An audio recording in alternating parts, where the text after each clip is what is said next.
Hi, welcome to Street Talk. I'm Loretta Rose. Today we're on location in Phenix City at the magnificent Troy University Riverfront campus. I am so happy with today's show. You get to see your public service representatives from Columbus, Georgia in Muskogee County, and also Phenix City, Alabama in Russell County. They're here to share with you and address your questions and concerns. Stay tuned. It's Street Talk with Loretta Rose. You're watching it here on Beam TV, and this is Cable TV.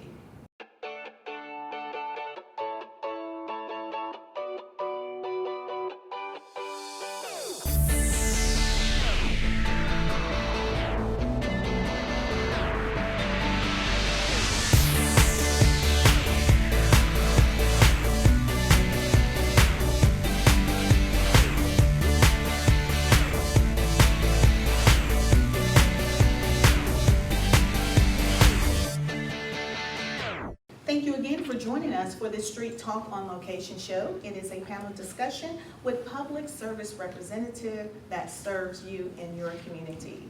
I want to start off by saying thank you to all of them for their graciousness for being here on today's show. They're always very willing to be able to share with the community, and I get to see them serve behind the scene a lot of time what the community don't get to see. And I will say that our Tri-City community in Twin City, which is Columbus, Georgia, and Phenix City, are truly blessed by phenomenal leaders that serves you in the community. Before we start with letting you know who our panelist is, I want to start off by saying thank you to Mr. Retired Navy veteran, Mr. Leroy Davis. He is an amazing man and always serving in the community. And might I add, he is the Vice President of the NAACP Phenix City, Russell County chapter. He was very instrumental in organizing this panel discussion today. And I just wanted to thank him because he actually brought in the Columbus side, and I was able to contact the Phenix City side. So we wanted the community to see that even though we are Twin City in two different states, we are so much of just oneness. And just like Mayor Skip Henderson of Columbus, Georgia stated that even though a river may seem to divide us, but it actually connects us. So that is why we wanted you to see, and you can also see how we're working together and how our leaders are coordinating and collaborating and working together to serve you, and it's for the betterment of the citizens. So we're gonna start off with our Phenix City side. We're going to start off with our mayor of Phenix City, Mr. Eddie Lowe. Thank you so much, Mr. Lowe. Thank you for being on. Thank you. Before we go into the next person, I want you to share with the community how long you've been in public service, because public service started for you before you became mayor. If you think about the years, when I came back home, I got involved with Little League football, coaching young men. And now all of those guys are closer to their 40s. So, kind of let you know that my age is going up. But so when you look at it from that time, that started around 1993. So it's been over 25 years. But I've been in this position as the mayor of Phenix City. This is my 9th year. And, it's always about people. It's never about you. So that's what true serving is, and all of these people here knows that you do it for a greater cause other than yourself, because that's what we're called to do. That's our purpose, that's our motives, and that's our call. Absolutely. So I'm grateful to have the opportunity to be here, but also to be the mayor of Phenix City. Absolutely. You serve well. And I want to thank you for your time, because you left the funeral to come here and be a part of this. And also the city manager of Phenix City, Mr. Wallace Connor, as well. He is not here at the time because he also had a funeral, and your staff wanted to let us know that. So thank you so much for your time. Next, we have we'll start with Chief of Police.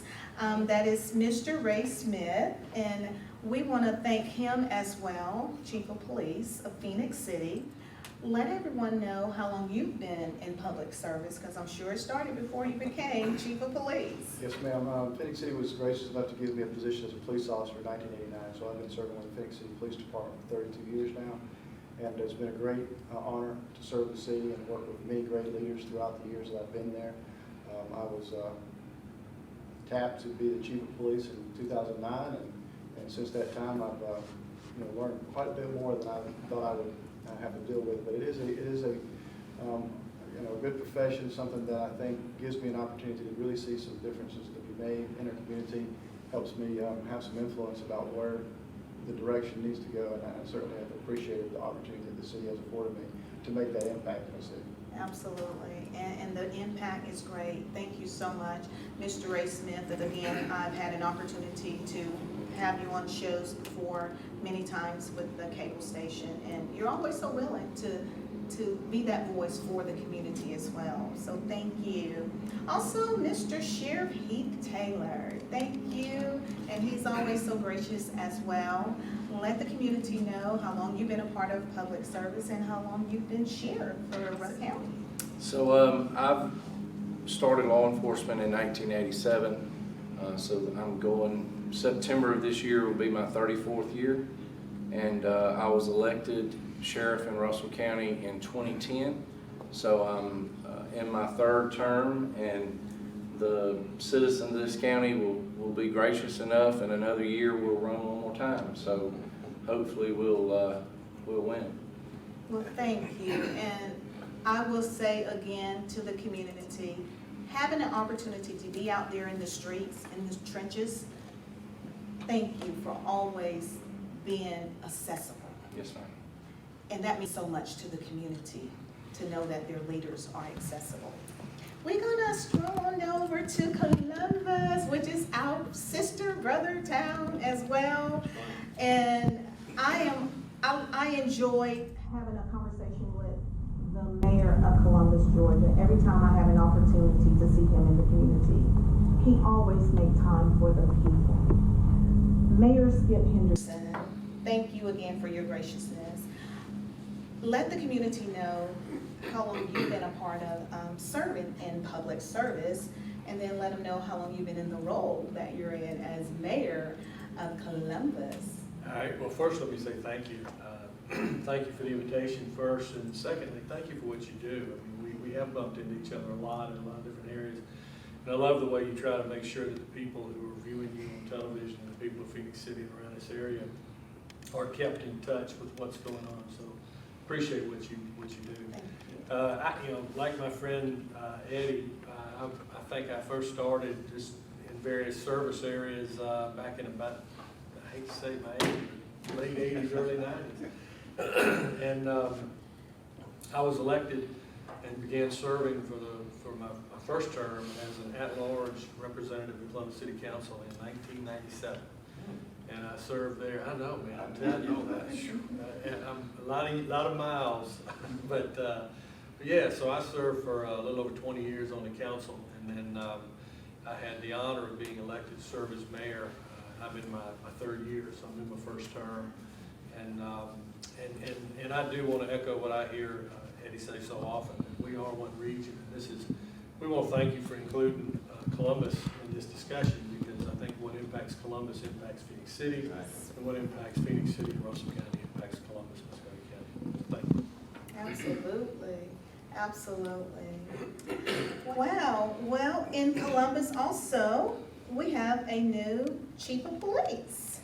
And we want to start off by saying congratulations to him, Mr. Freddie Blackman. Congratulations. Thank you very much. And welcome, and we're very, very proud of you and the community. I've heard nothing but great things. This is my first time meeting you, and I would love for you to share with the community as well how long you've been a part of public service. And I think this was the year for you, was it, or was it last year? It was actually last year Okay. that I was appointed as chief of police in November 2020, and confirmed by council in November 2020. So I'm in my 5th month as being the chief of police, but I began my career in law enforcement in April 1986. So I've been now 35 years in law enforcement. You all have so many similarities. I mean, if the audience really listen, you can see, and it's amazing how when it unfolds. 30-some years ago, you probably didn't see this point, where you are now. That's amazing. Wow.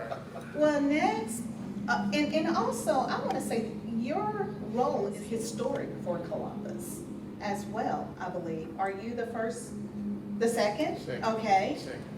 African-American chief of police. Congratulations. Thank you.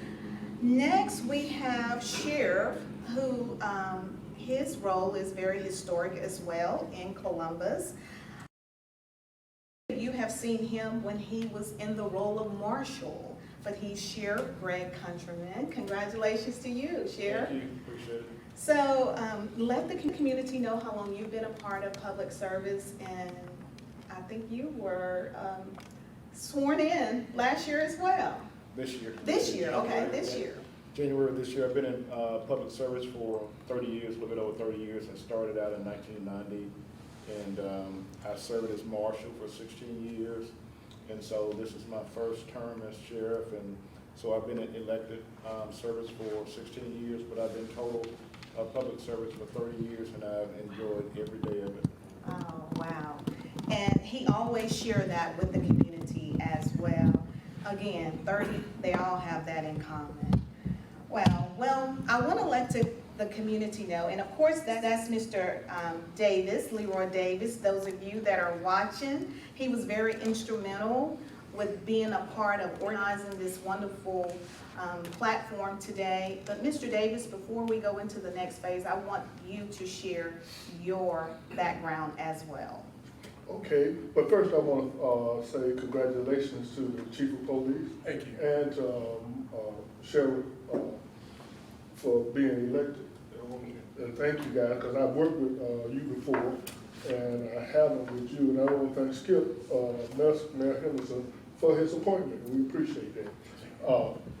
I served 21 years in the world's greatest Navy, and after leaving the Navy, retiring, I was first lived in Tuscaloosa, Alabama, where I served as a police officer for the Department of Veteran Affairs, and also was a reserve deputy for the Tuscaloosa County Sheriff's Department. And I ended up coming back home because my mother had cancer, and I needed to take care of her, so I came back here. And I continued to do those things that I did in Tuscaloosa, which is work with veterans, all kind of volunteer work, NAACP, the Russell County Veterans Treatment Court, and other things as far as arranging training for police officers and firefighters, for dealing with veterans with PTSD and things of that nature, and giving them wristbands to wear so when they go on a call that may have someone that having a panic attack or whatever, it has a 1-800 number on it, so that they can call that number and let them talk to a counsel, psychologist, or anyone at that point. And the good thing about that number is that if you press once you dial that number, you talk to a civilian. So if that person you're dealing with is a civilian, then they talk, and once they finish that conversation, they talk them down, then they contact the health department, whether it's Phenix City or Columbus. Now, if you press 2, you're pressing for a veteran. So you're gonna get a VA social worker or a psychiatrist.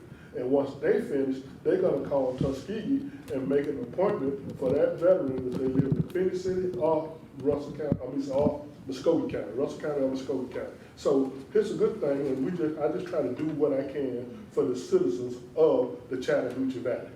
And you do that well. And Mr. Davis is a voice for our vets. He's a voice for the veterans. And just like he said, he works and serves on Russell County side and Muskogee and Columbus side. And so he actually worked with all of these gentlemen as well.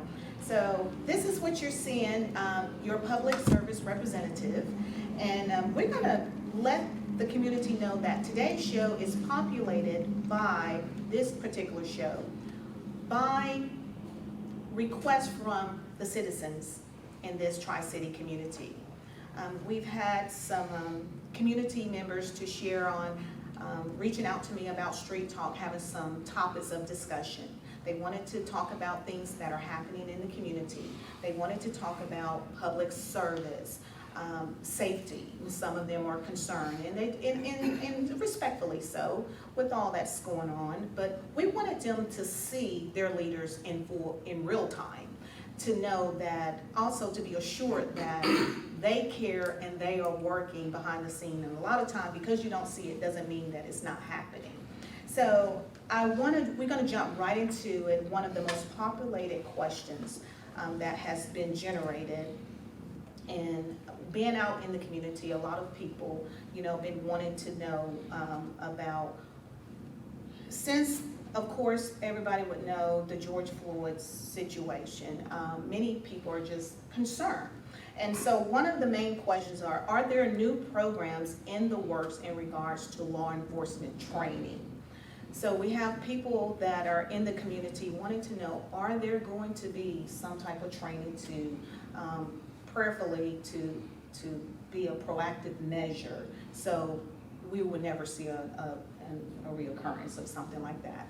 Whoever wants to chime in can, Georgia or Alabama, because it's a national concern, to be honest. And so we're just being in the forefront. I think we're speaking on, for many that want to talk about it. So we have public service representatives that are here, and if there are any trainings or that is in the works or coming through for our officers, just to assure the community that we're taking proactive measures. One thing that we do, that we offer fair and impartial policing. We realize that we serve a multicultural society, and we are to protect and serve. But we know now that we probably have to reverse that to serve and to protect. Because when we serve the public first, and when we can establish that trust or re-establish that trust, everything else will fall after that. But I think that when we can connect well with each other, and that we understand each other, and that even when you look in public safety, that you see a multicultural environment there as well. That's the same environment that we serve in the community. And so I think that it's just about us restoring trust and about us building that bridge. But in order to build a bridge, you have to build it from one side to the other, but you build it at the same sequence. And so when the bridges do meet together, it can handle whatever weather,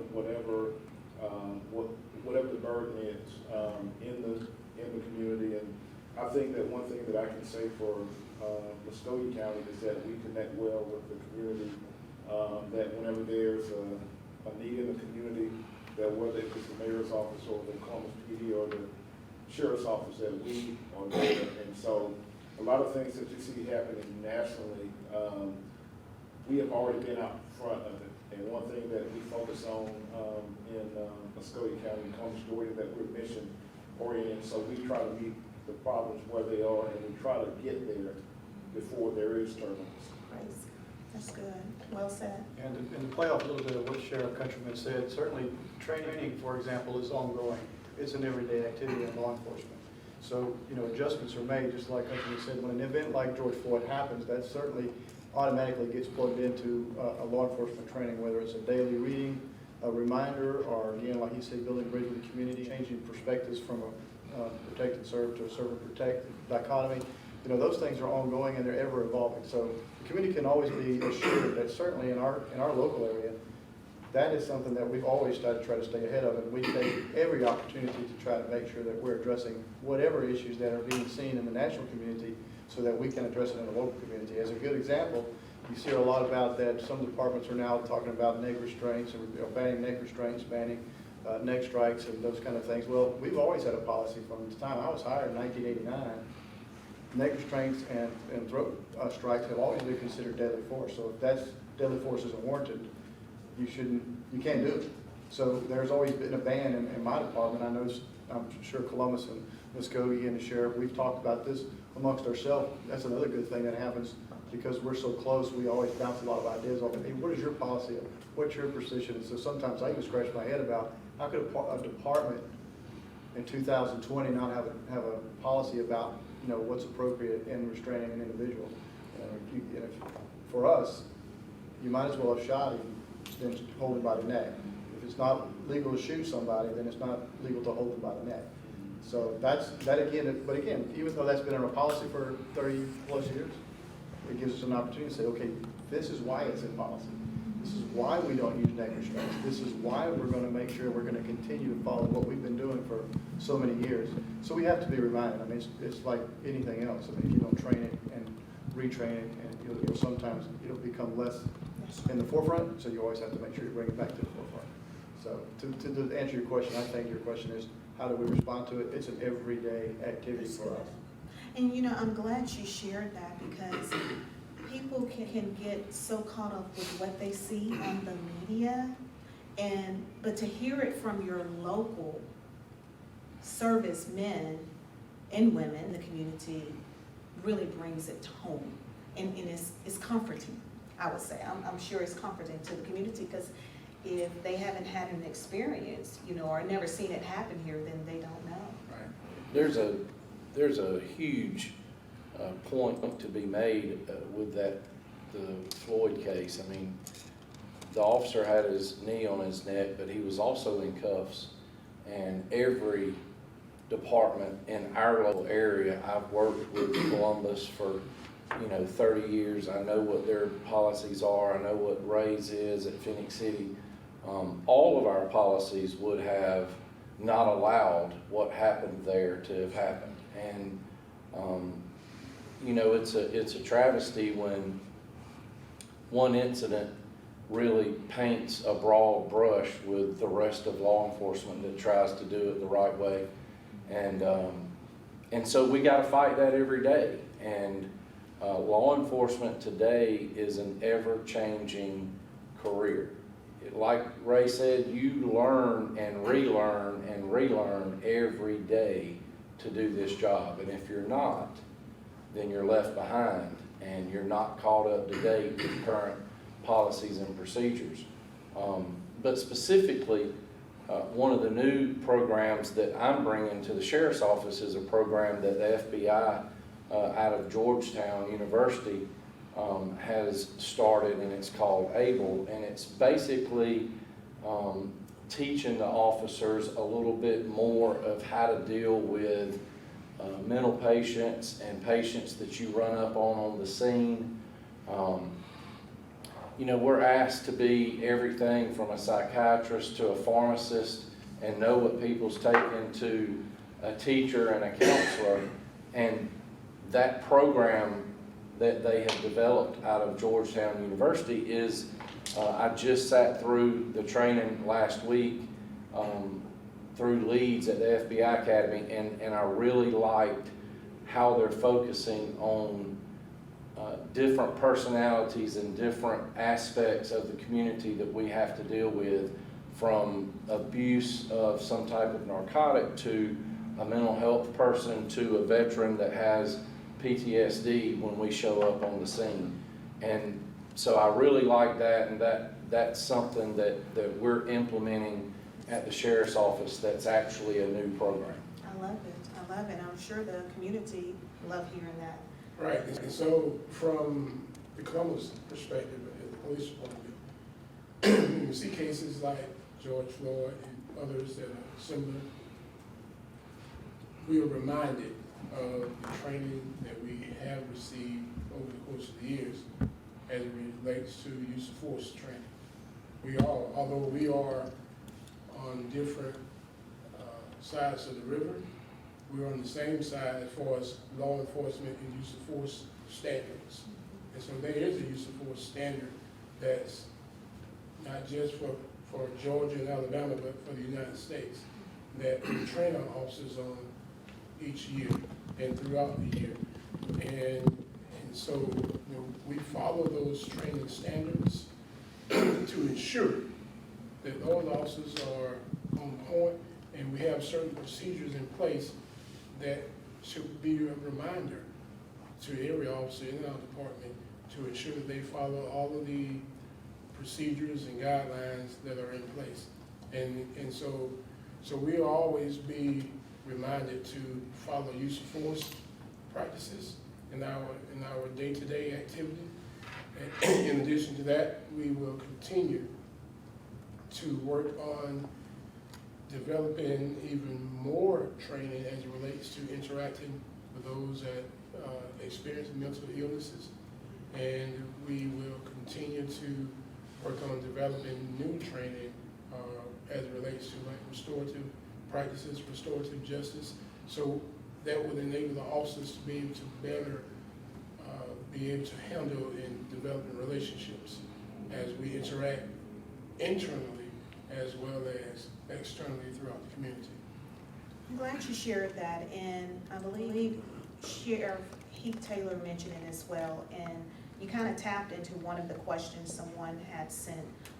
Do law enforcement officers have to have psychological screenings to be hired? Yes, in our department, as part of our background process for the hiring, there are different steps along the way. But one of those steps involves a psychological screening that takes place from licensed personnel, and so that candidate has to pass that psychological profile in order to proceed through the background process. From an administrative perspective, I'll add that, we hear a lot about the challenges in staffing with public safety. And the talent pool, people who are interested in becoming law enforcement officers just is not what it was. And that's understandable. But the one thing that we are committed to in Columbus, and I know they are in Phenix City, is we're not going to lower the standards of the individuals that come on board, because our citizens deserve somebody who's been vetted.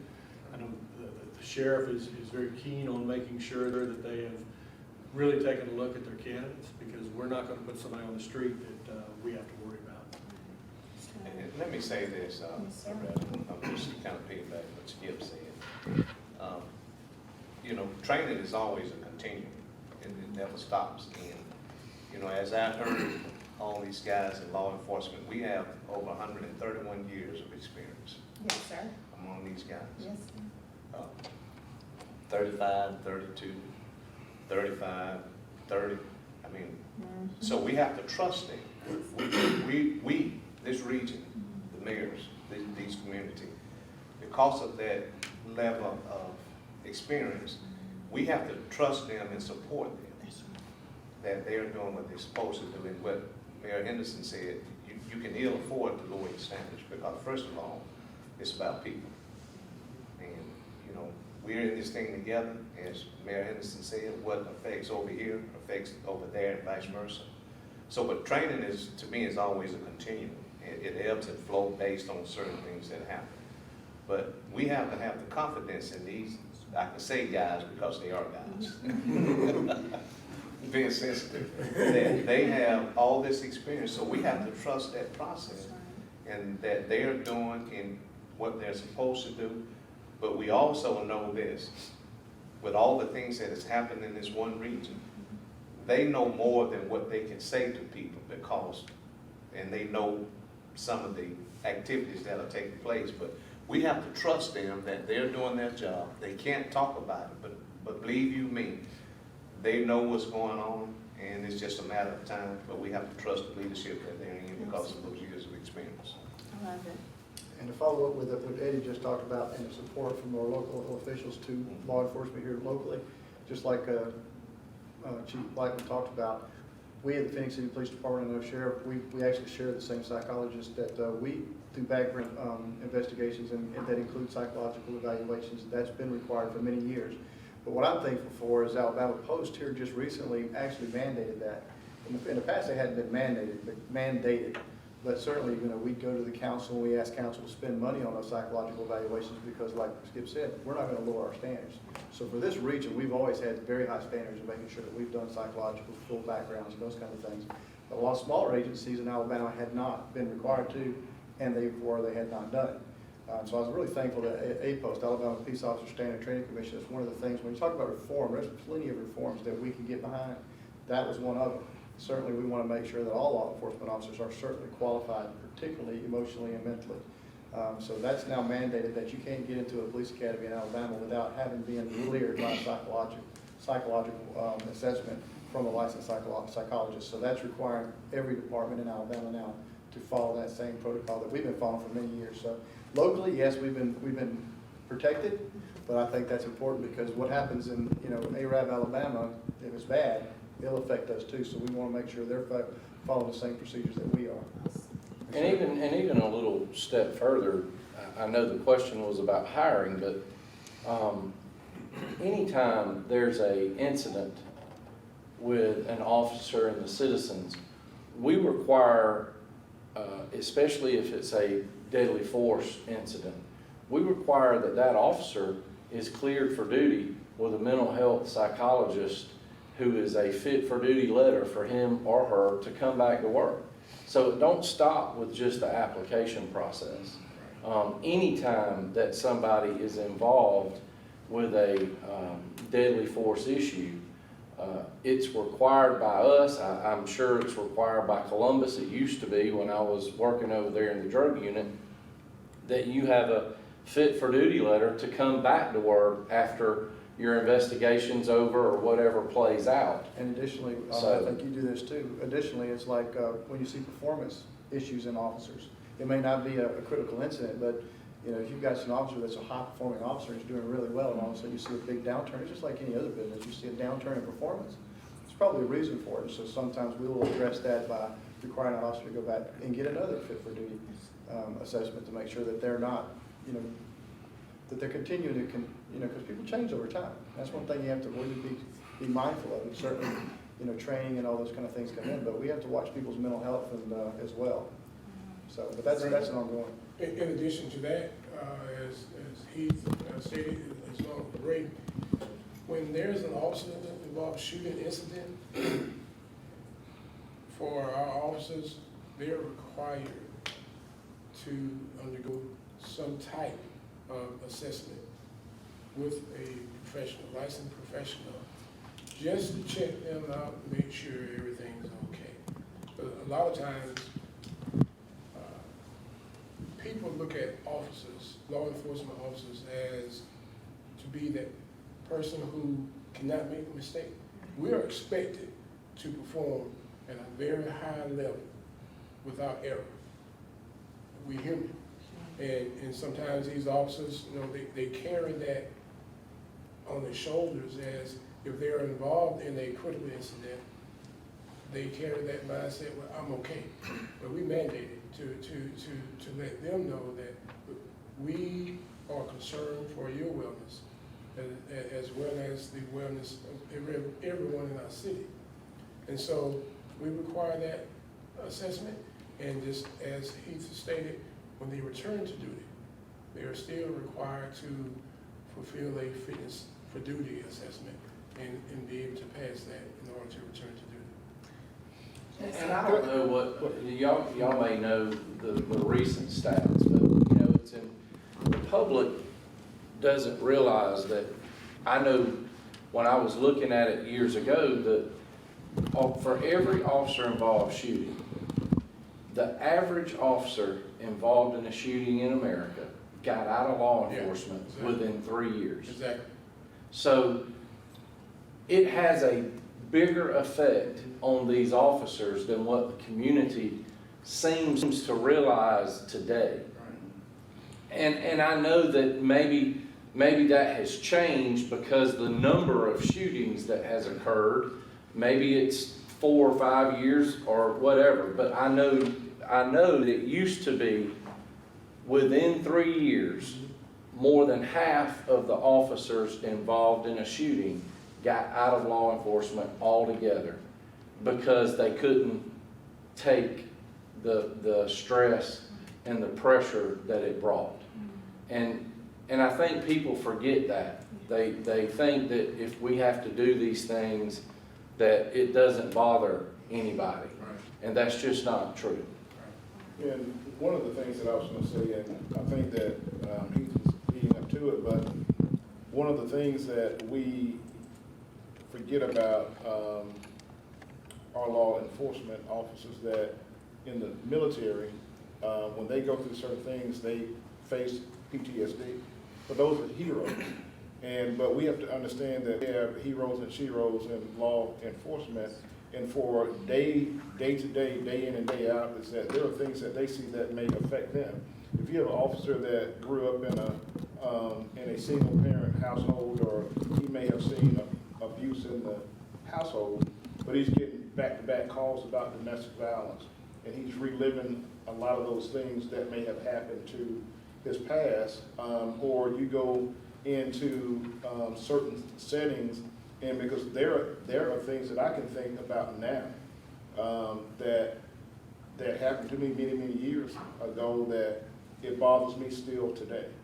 And so, but those are things that you carry, but there are things that we have to get help on too. But those are the things that you don't see on the surface. And so when we are tasked to make split-second decisions, is that there is a burden that every law enforcement officer, whether if you're a sheriff's office or police department, that you carry. And so we have to learn how to manage and carry our own burdens on top of listening to other people's burdens every single day. Because when we go there, we're already carrying something. Then when we get there, we have to listen, and then we have to carry, and then sometimes relive some of those things. On top of that, you're going back to your own family, and now you are trying to find a sense of what's normal.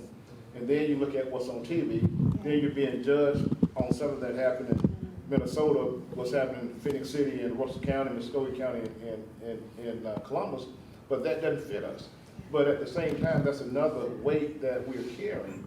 And so I think that the public needs to understand that the men and women that you see in uniform, that we're carrying something too. But when you need help, we're the ones that's running towards you to save you.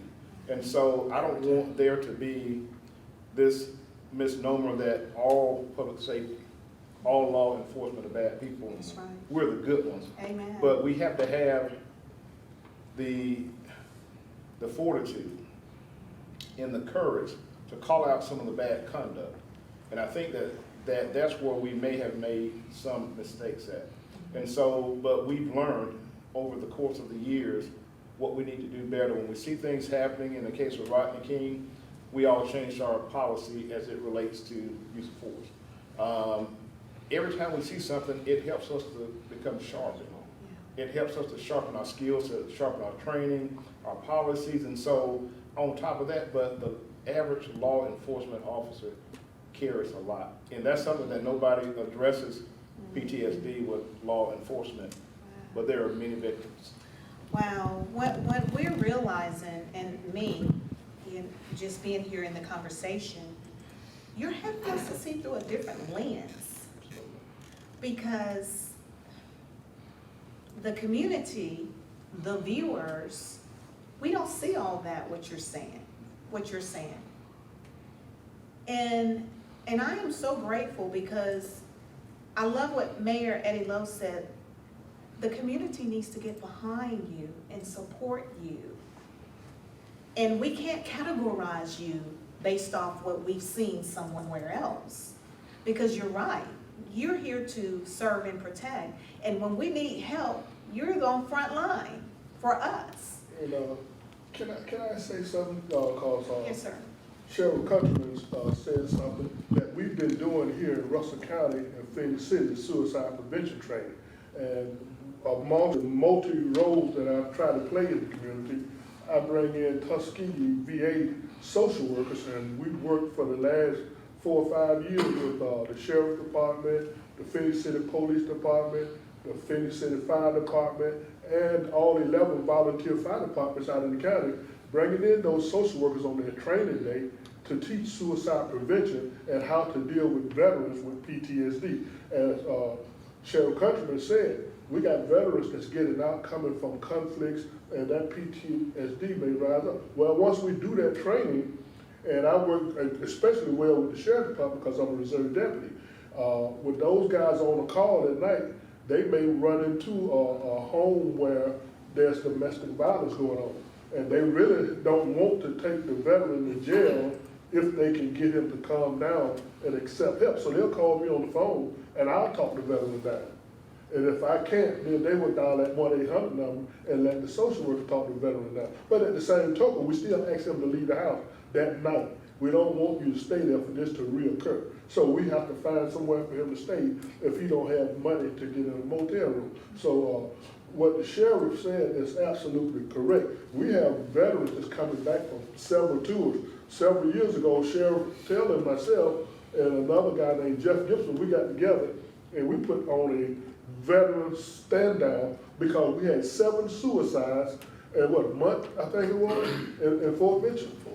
And then we did a stand down. We brought the VA over here with everything they have to deal with mental health, and it was a great program. So I just wanted to show that we are trying to work with our veterans along with the sheriff department, police department, and everything to make sure that they get some help. They don't have to spend the money that the government is bringing this assistance in. Wow.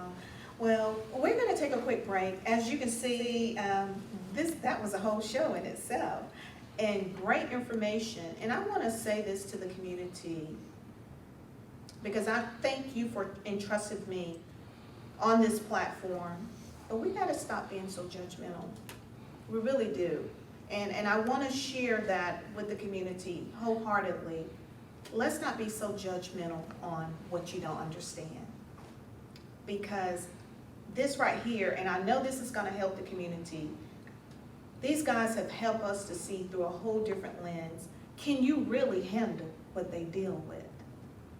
I want you to think on that. We're going to take a quick break, and we're going to come back, and we're going to try to run through as many as we can, and we appreciate our public servicemen that serves here in our community. Stay tuned. You're watching Street Talk here on Cable TV.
Russell County Sheriff's Office, protecting and serving our community. Do you have what it takes to wear the star? Apply today. Good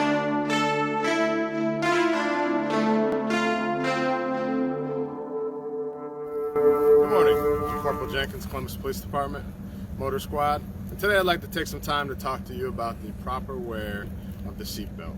By Georgia law, occupants of a vehicle must wear a seatbelt. Oftentimes, we encounter drivers and passengers who have the shoulder harness behind their back. They have the lap belt affixed, but they have the shoulder harness behind their back. Oftentimes, people tell us that the shoulder harness interferes with their upper body. However, what we found in investigating accidents, if that seatbelt is not worn properly, it's going to increase your injuries in the event of an accident. So we ask you to wear your seatbelt properly because seatbelts save lives.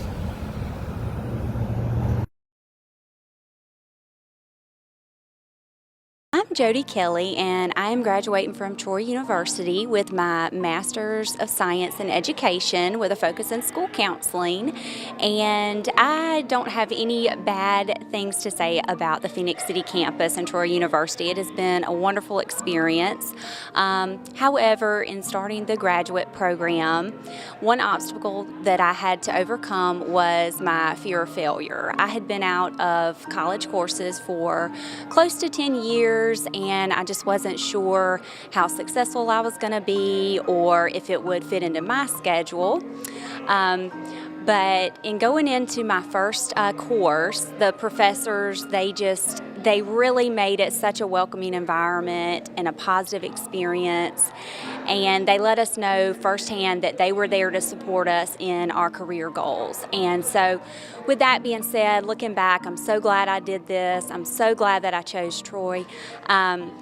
And one professor in particular, Dr. Crawford, she was my advisor. She helped me from day one. She had a plan for me. She made sure I stuck with that plan, took the right courses at the right time, and that I was going to graduate on time. And here I am graduating on time because of her. So just so thankful for her and my experience at Troy University.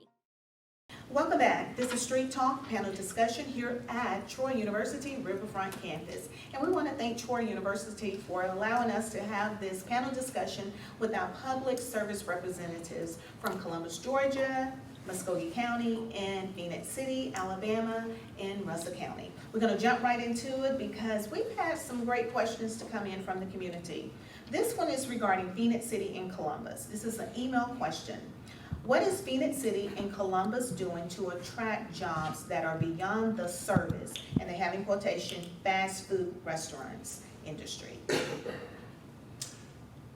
Well, we work on that constantly, and I know Eddie does too. I mean, I think every part of it, every day, we're trying to figure out how we create more opportunities for the people who live in our communities.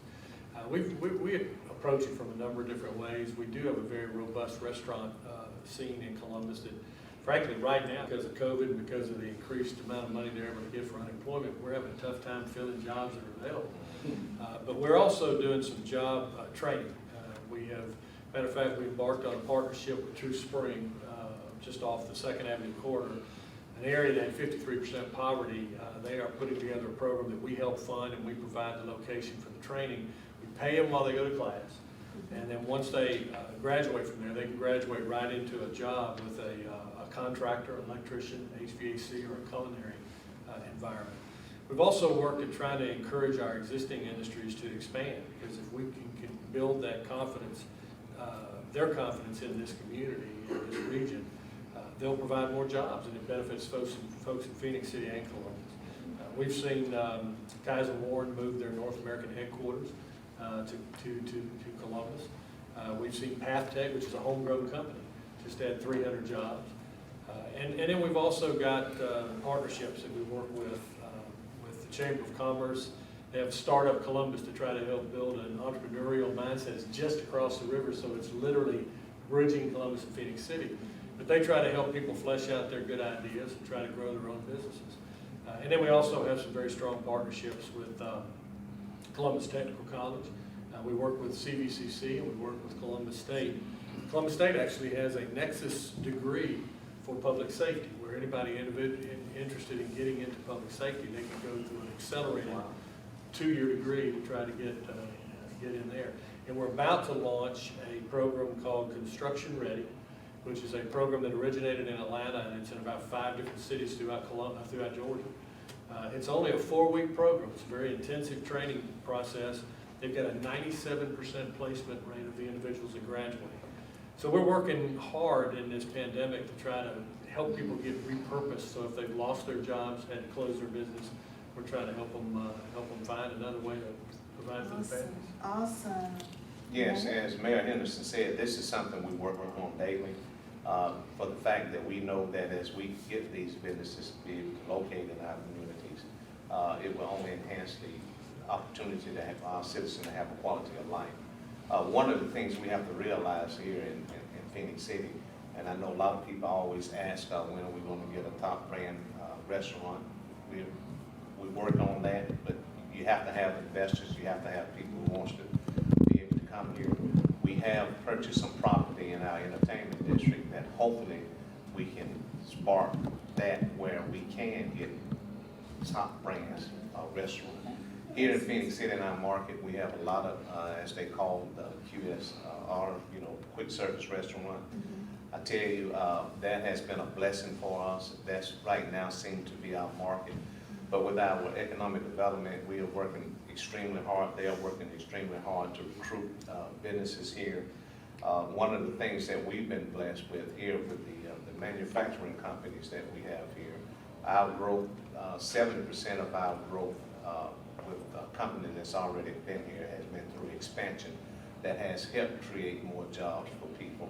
And there's some pretty good jobs. And, you know, we want to be able to get to where we can have a community that paying $20 an hour, but you have to take it in Right. proper steps.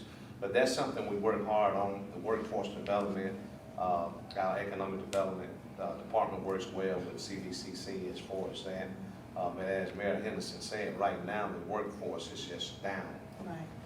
But you know, it is what it is. We're not going to moan and groan and complain about it. We just have to still keep showing momentum that we are being very aggressive as far as being able to get businesses here, paying good jobs, but also we have realized that it have created a quality of life for people. So, you know, with our economic development, there's a lot of things on the table right now. We do have some letters of intent with new businesses, but you know, with this COVID, things has ebbed and flowed. But you know, we do have faith to believe that it's going to turn around sooner than later. So we're being proactive, and we do have partnerships, you know, with our Chamber of Commerce and basically with CDCC as far as workforce development. That's great. I love the partnership. Another email question is, the Columbus River Walk provides activities and it is very attractive. What actions will Phenix City take to become more aggressive in developing the River Walk? Well, I will tell you, that is something that's talked about. It takes a lot of money. We do have plans, hopefully in the future, that we can extend it further up north. But again, as we all know, it takes money. It's not going to be as aggressive as Columbus is, but what I want people to hopefully realize, and Skip and I have been beating this since he's been in, since I've been in, that we are one region. Right now, Columbus has a better side than we do. To me, that's a good thing. Until we can get it, make it even better for the region. But we are, we have talked about that, but you know, it takes money. Understandable. And hopefully one day we can get it started, and whether we're here to see it come to fruition, at least we would have done our job as the leaders at that current time. And it is still beneficial, Sure. whether which side you're on. And let me add that people forget that Columbus's Riverwalk, we didn't just go out there and start developing a Riverwalk section by section. That was a CSO requirement, Combined Sewer Overflow Project, back in 1993. And so we had to pass the sales tax, so we just put the Riverwalk on top of that pipe that funnels that down into the south plant. So it does take money, and it's very, very difficult to go out there and just start developing section by section. But what I hope people realize here in Phenix City, that we are blessed because of this region. I mean, look, we're looking right across it. I'm not gonna say I can throw a rock that far. But we have to be mindful that, you know, it will take place for Phenix City, but let's be thankful that we do have something in our region. It's accessible. It's accessible, that people can enjoy and take part. That's what I think we need. And the bridges are connected. Exactly. We have been to so many events in the amphitheater Together, on Phoenix City exactly. side, that it's, I mean, the line blurs, which is a very good thing, because that's why they call the entire White River Park Rush South, and so Phoenix City Water Park or Columbus Water Park, it's a regional draw. Because I know the mayors have to leave at a certain point, so I'm trying to run through them. Are there new COVID restrictions updates that can be shared with the people? I know mask mandate, if it's okay, if you wouldn't mind sharing. Yeah, sure. We you know, the governor of Georgia relaxed most of the distance restrictions in his executive order. We're working to reopen a lot of our facilities, including our rec centers, getting back near to full capacity in our civic center and natatorium. We still have in Muskogee County a face mask mandate. And the threshold that the governor put out there, we're still kind of using that as our trigger, and that's 100,000 cases per 100,000 people over a 2-week period. Right now, that number is sitting at about 160.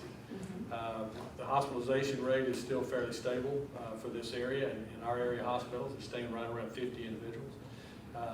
Vaccines we've kind of hit a wall. We're not getting a lot of demand. We've vaccinated about 59,000 people have had one vaccination. We've only got about 29,000 are fully vaccinated, so we're trying to get people to get over that vaccine hesitancy so that they'll be able to build that herd immunity that allows us to get back completely. Yeah, here in Phenix City, as we know, the governor did declare that masks are not mandated in the state of Alabama. However, with the city, we're following that order. However, any city's properties or building or anything the city owns, we have put an ordinance in place that people are required to wear masks as they enter, or if any of the properties that we own. One thing that I hope people realize here in Phenix City, Alabama is one of the worst states as far as being on the list for vaccination. So we need to be mindful of that. Now, the thing that we thought about as the leaders of Phenix City is that there's a problem with workforce. And we had felt that we needed to put something in place, not just for the protection of people, but the protection of our employees as they enter our buildings, that we want to make sure that we can keep our workforce at a certain level that can service this community. So that was one of the mindset that we had, that we needed to put that in place for the protection of our employees as well, because, you know, the city never shuts down. That's right.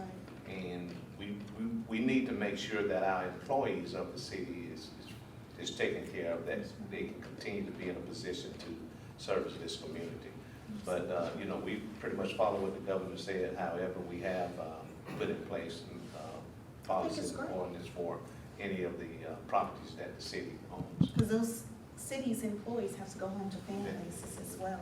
You know, one thing, and Skip alluded to this earlier, and even right here now, it validates what he and I have been saying for a few years now, that we are one region. And to me, right here shows and validate what he and I have been saying and believing in our hearts, because we do work together. Now, I know a lot of people have asked me, said, do you all compete against each other? Yes. I mean, I grew up in a house with 2 brothers and 3 sisters, and we competed against each other. And but at the end of the day, you loved each other, and you wanted what was best for the whole. So that's the position that Skip and I are in. But to me, I think this sends one of the most powerful messages, what he and I have been talking about, as far as one regions. You know, as far as setting up some type of site where people can ask questions from, you know, that part I don't know. Maybe we can, but I would tell you that every function he's invited to, he makes over 95% of it, 96%. The other 5 to 4% is a conflict. I would tell you over 95 to 96% of the things that we're invited to, I'm invited, we're there. If we're not, it's another conflict. So we are accessible. So I would hope people would see that you know, we are working together in a lot of the events he's at, I'm at, and vice versa. So, but I just feel that, and right here validates what we've been saying, that we've already started doing that. Absolutely. And it shows. No, I mean, just to piggyback on what you said, I agree with everything you mentioned. And one thing I would encourage people to do is you know, we're approachable. I learned from watching Eddie, and I do try to go to everything I'm invited to, because I feel like it's important to be able to communicate with individuals. And I think that's the key. You know, everything we do, everything these law enforcement officers do is with one goal in mind, and that's to try to make sure that the people of their respective communities are taken care of, period, end of story. But to do that, they have to have the interaction with those individuals. You have to tell them. If there's something going on in your neighborhood, you need to let them know. I know initially there may be some trust factors because of things we can't control outside of these communities. But you need to break through that. You need to be a partner with the police department, the sheriff's department, and let them know what's going on so that they can do their job and help you. One thing in my heart, what I pray happens is that we're able to create opportunities for dialogue so that the community can interact with the law enforcement. Because we've talked a lot about what law enforcement needs to do, all their training and all the policies that they put in place. There's another party in these interactions, and it's members of the public. And there needs to be some type of communication so they understand the things that they should be doing to make sure that these encounters are positive all the way around. I promise you, every one of these guys will tell you, if there's a bad experience, you tell them, they're gonna fix it. But during that interaction, your job is to make sure that the law enforcement officer's anxiety doesn't rise by you making them feel either intentionally or unintentionally threatened. Because they work hard at doing their job, and they have to have the participation of the public. So I would just encourage people to be vocal, get involved. We saw it with the marches during the summer, and I thought that was a very positive thing. But those types of things need to continue. The conversation needs to continue. There has to be an open dialogue with the law enforcement individuals that are there to try to help people. I agree. Right, our law enforcement agencies work together, like our Columbus Police Department, we collaborate with the Muscogee County Sheriff's Office. We work with the Russell County Sheriff's Office and the Phenix City Police Department. So we share information together from our different agencies. In addition to that, in the Columbus Police Department, we, ever since November, everyone in our department, and as many places that I go and visit, I always communicate. We want to focus on 21st century policing and using that. There are 6 pillars, but that main pillar that we really address, all of the pillars are important, but we really talk about building trust and legitimacy. And in doing that, that helps us to develop relationships. That's the focus, to develop relationships throughout our community so that we'll be able to address concerns and even address situations where individuals have distrust among police officers or law enforcement as a whole. And we know that there are some people who do not trust law enforcement. At the same time, we know that there are several individuals that trust law enforcement officers. But there's a reason why people don't trust police officers. And so with understanding that, it gives us an opportunity as they bring forth their concerns, it gives us an opportunity to explain from the law enforcement perspective why we make decisions in the manner in which we make them. And hopefully in doing that, that individual or the group of people will gain a better understanding as to why certain behaviors or why law enforcement have to conduct behaviors in certain manners. And I'm glad you shared that, because that covered one of those questions that I didn't think we would have time to get to. Some people feel like there's a lack of trust for law enforcement, and how can we regain that? And you just answered that with your statement.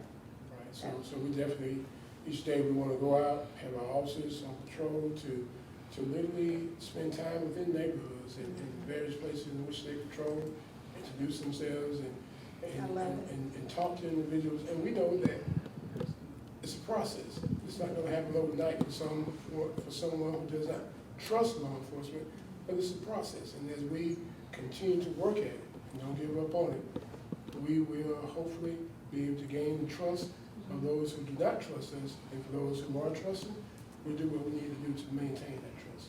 And then you're getting us back to that community policing Right, exactly. with those. I'm going to allow Mr. Countryman to share final thoughts from his heart as well, and then Mr. Davis, and then we'll close out on this end.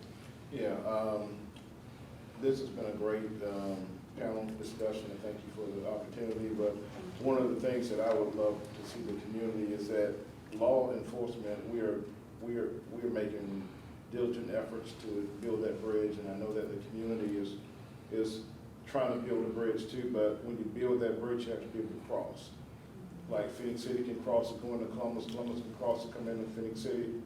That's law enforcement and the community. So we have to be able to cross that bridge to talk with each other, to walk with each other, and so that we can grow together. But I think that more than anything, that we open up with prayer. And one thing that I always try to do, I always try to bring God into everything that I do, that if we want a better community, that we have to have the spiritual fortitude and the courage to pray for a spiritual community. I'm one that believes that wherever we invite God to, that he will show up.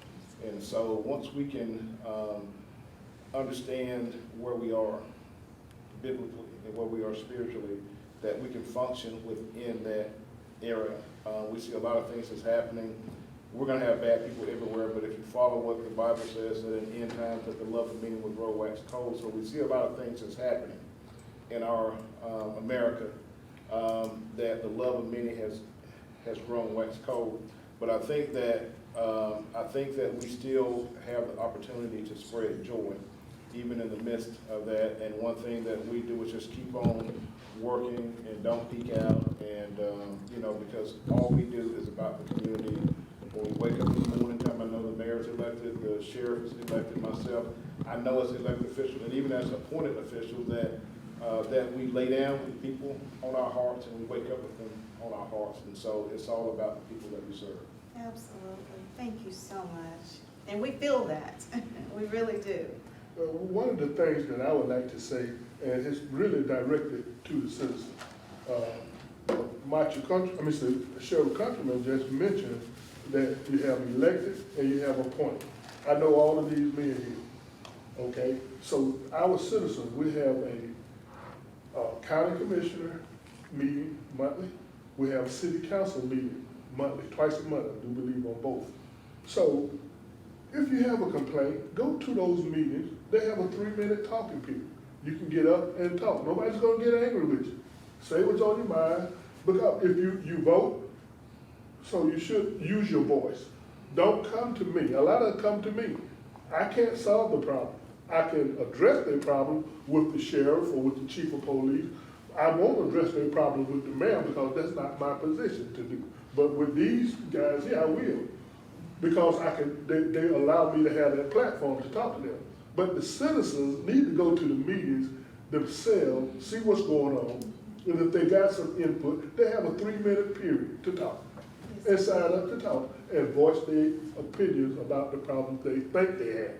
And that's how you get stuff solved. You don't get it solved by talking about, well, I don't like the chief, or I don't like the sheriff, or I don't like the mayor.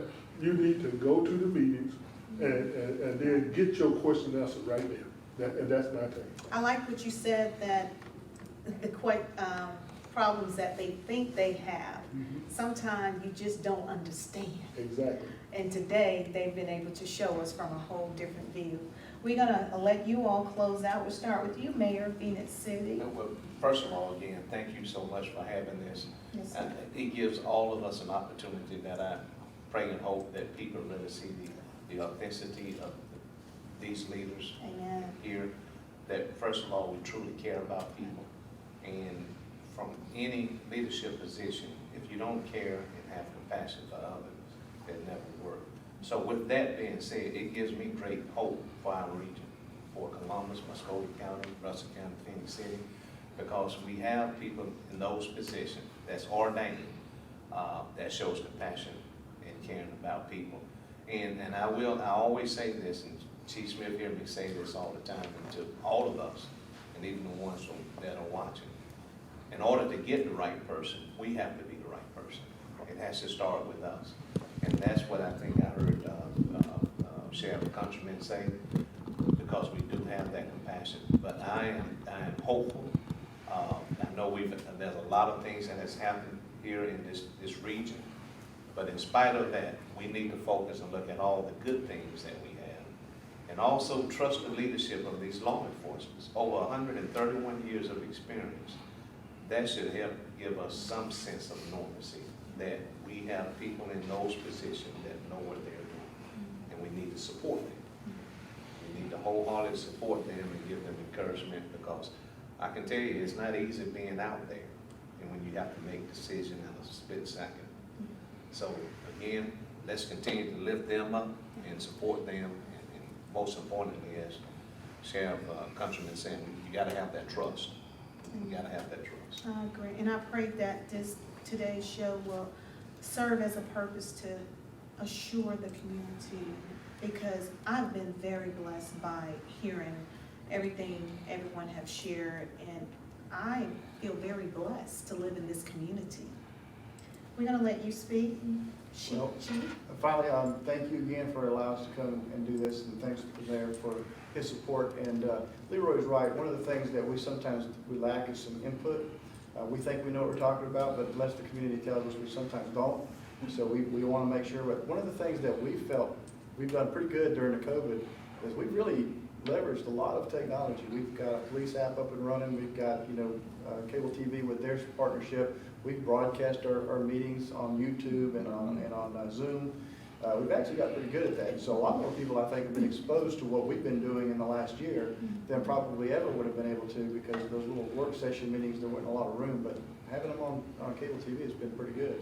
So again, reach out. Our email is easy, pcpe@phenixcityal.us. If you want to be anonymous, like I said, we've got some links on the Crime Stoppers link and a police app link. We've got all kinds of different little things. We can even file police reports, some police reports online. You have to come down, just call us up, and we can walk you through the process online. So we've gotten pretty good at leveraging this technology, having to be social distance, and hopefully that'll come to an end soon. But we certainly hope to maintain that technology moving out of the pandemic. So we appreciate it again for the opportunity to get those messages out there to the community. Absolutely. Thank you for willing to share with the community. All right, Sheriff? Thank you again for allowing us to be here and kind of give our side of what's going on, even though a lot of it is the same, both across the river. But if I could ask the community to remember something, it would be this, that law enforcement in the country contacts the public millions of times throughout the year, more than double the medical field and an attorney combined. So when you think about the numbers of times that we are in contact with the public in whatever way, there's still, even with the bad apples, there's still far, far, far greater good has happened in those instances than bad. And I think we forget that the bad stuff outweighs how much our officers try to do the right thing in our communities every day across this country, especially in our community. We're blessed that we don't have the relationships that you see in other communities around the country. We don't have that here, and for many reasons that the sheriff over there in Columbus talked about, Sheriff Countryman, Chief Blackman, Ray, all of them have said, we get out in front of it in this community, and we try to head it off and deal with our community leaders. So things happen and they're bad, and we learn from them, and we pray for the families that they happen to. But I hope that the public just understands that there's still far, far more good that comes from a police interaction than bad. And, I think if we just, don't get caught up in everything that you see and think about actual things that happen every day in our lives, it may have a better effect on how we act. Well, thank you, gentlemen. Thank you so much for your graciousness and for sharing with the community. Wow, this has been very impactful. It's been a blessing. I am so happy that the community get to see the hearts behind these men and the titles that they hold. I will say, personally, my experience, I realize with each and every one of you, you really, really love what you do, and it's more of a calling, not just a position or a job. I would say to the community, let's support. They need our support. We take so much for granted. As I was listening to all of these men talk, I thought about my son, I thought about my father, I thought about my husband. They are not in a position to put themselves on front line like these men are doing. Their families even have to sacrifice. And it's a lot that we don't see. You just got a little glimpse of what they go through. But one thing I can say, we are better together. We really are. We are better together. And I am truly blessed to be able to see, and this is just a positive dialogue, and I know it will continue because of where the leadership that we see is moving us into. Again, don't get so focused on what you don't understand or what has happened somewhere else. We are truly, truly blessed, and we have leaders here that have poured out their hearts and their concerns as well. So we want to be able to partner with them because the community that we all live in, it's not about us. It's about those that are around us and families, co-workers, whatever the case may be. I mean, it affects so many of us. It's bigger than what we see. So I hope today's show has been a blessing to you. Remember to share with them, support them, be a part of the big partnership that we all need. Be the change that you want to see. We all can do our parts. I want to do mine, and I hope you do the same. Remember, life is all about what you make of it. That what you put out, it has a way of coming back. Remember, it has a way of circling back around.